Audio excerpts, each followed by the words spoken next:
अंडा घोटाला रेसिपी। सदियों से ढाबों की जीनत बनने वाला ये अंडे का सालन। पाकिस्तान, इंडिया पूरे में ये अंडे का सालन बहुत ही मशहूर है। अस्सलाम वालेकुम, मैं हूँ दुआ। आज मैं आपके लिए ढाबा स्टाइल अंडा घोटाला की ऐसी रेसिपी लाई हूँ कि एक बार इस तरीके से बना कर देखें और फिर कमाल देखें। तो चले अंडा घोटाला रेसिपी बनाना शुरू करते हैं। एक कढ़ाई ले लेंगे और इसमें 5 से 6 खाने के चम्मच तेल डाल देंगे। तेल हल्का सा गर्म होगा तो हाफ टेबल स्पून इसमें साबुत सफ़ेद ज़ीरा डाल देंगे। हाफ टेबल स्पून अदरक लहसुन का पेस्ट डालेंगे और हाफ टेबल स्पून हरी मिर्चों का पेस्ट डाल देंगे। इन सब चीज़ों को हमने 12 से 15 सेकंड तक मीडियम टू लो फ्लेम पे अच्छे से फ्राई कर लेना है ताकि इनका कच्चापन जो है वो ख़त्म हो जाए। अब इसमें डाल देते हैं एक बड़े साइज़ का प्याज जो मैंने ऑमलेट कट कर लिया था।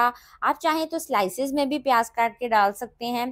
प्याज़ों को हमने इतना फ्राई करना है कि ये सॉफ्ट हो जाएं हल्के से, ज़्यादा इनका हमने कलर नहीं चेंज करना, सिर्फ इन्हें सॉफ्ट करना है। अंडा घोटाला रेसिपी में प्याज ऐसे ही सॉफ्ट फ्राई हुए होते हैं तो वो अच्छे लगते हैं, ज़्यादा उनको फ्राई करके उनका टेस्ट चेंज नहीं करते। 2 दरमियानी साइज़ के टमाटर काट के डाल दें और टमाटरों को हमने 2 से 3 मिनट तक मीडियम फ्लेम पे इस अच्छे से फ्राई करना है। फ्राई करने के बाद हमने इसे कवर करना है मीडियम टू लो फ्लेम पे। 2 से 3 मिनट के लिए इसे कवर करेंगे ताकि टमाटर जो है वो सॉफ्ट हो जाए। 3 मिनट के बाद कवर हटाते हैं। टमाटर अच्छे से सॉफ्ट हो चुके हैं। अब इसमें ड्राई मसाले डाल देते हैं। आधी चाय का चम्मच कुटी लाल मिर्च, आधी चाय का चम्मच पिसी लाल मिर्च, 1 चाय का चम्मच पिसा हुआ धनिया, 1 चाय का चम्मच नमक और 1/4 हल्दी डाल दें और इसे थोड़ा-थोड़ा पानी डालकर इस मसाले को हमने बहुत अच्छे से भूनना है, तकरीबन 5 से 7 मिनट तक। जितना अच्छा ये मसाला भुना होगा उतना ही मज़ेदार अंडा घोटाला बनकर तैयार होगा। चैनल पे न्यू है तो चैनल को जल्दी से सब्सक्राइब कर लें और सब्सक्राइब के बटन के साथ जो बेल का आइकन है उसे भी ज़रूर दबाएं ताकि इसी तरह की मज़ेदार रेसिपीज़ आपसे मिस ना हो। मसाले को भूनते हुए 7 मिनट हो चुके हैं, ये बहुत अच्छे से भून चुका है। अब इसमें 3 से 4 टेबलस्पून पानी डाल देंगे ताकि ये थोड़ा सा पतला हो जाए, थोड़ा सा रनी फॉर्म में आ जाए। इस पॉइंट पे पानी डालने की क्या वजह है वो मैं आपके साथ आगे जाके शेयर करूंगी, तो वीडियो को कंप्लीट देखिएगा।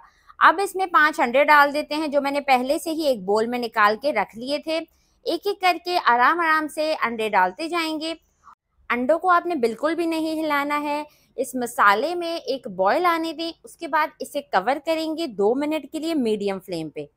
2 से 3 मिनट के बाद अब कवर हटाते हैं। आप देख सकते हैं अंडे जो हैं थोड़े से हार्ड हो चुके हैं। अब आप चम्मच की मदद से इन्हें मोटा मोटा तोड़ लें और जितने आपको इनके पीसेस पसंद है, छोटे या बड़े, उतने आप इनके पीसेस कर लें। अगर आप इसमें अंडे डालने से पहले पानी नहीं डालते तो आपका मसाला जो है वो नीचे से लग जाता। तो यही वजह थी कि मैंने अंडे डालने से पहले उसमें थोड़ा सा पानी डाल दिया था। अब 2 से 3 मिनट तक इन्हें भून लेते हैं मीडियम फ्लेम पे। बहुत ही कमाल की इसमें से खुशबू आ रही है। हमने इसको अच्छे से भून लिया है। अब इसमें डाल देते हैं 1 टेबलस्पून कसूरी मेथी जो मैंने पहले से धो के रख ली थी, क्योंकि इसमें रेत काफ़ी होती है तो आप भी इसे धोकर इस्तेमाल करें। 1 टेबलस्पून इसमें मैंने चॉप्ड हरी मिर्चें डाली हैं, थोड़ा सा हरा धनिया डाल दें और इसे हल्का सा मिक्स करें और 1 मिनट के लिए इसे मीडियम टू लो फ्लेम पे दम पे रखें। 1 मिनट के बाद कवर हटाते हैं। अंडा घोटाला रेसिपी बिल्कुल रेडी हो चुकी है। माशाल्लाह से बहुत अच्छी खुशबू आ रही है। आपने इस रेसिपी को ज़रूर ट्राई करना है। मेरे तरीके से अंडा घोटाला रेसिपी बनाएं, इंशाल्लाह ढाबों जैसा टेस्ट आपको मिलेगा। वीडियो पसंद आए तो एक लाइक का बटन लाजमी दबाएं और कमेंट सेक्शन में अपना फीडबैक दें। इसी के साथ इजाज़त चाहती हूँ। अपना ढेर सारा ख्याल रखिएगा, दुआ में याद रखिएगा। अल्लाह हाफ़िज़।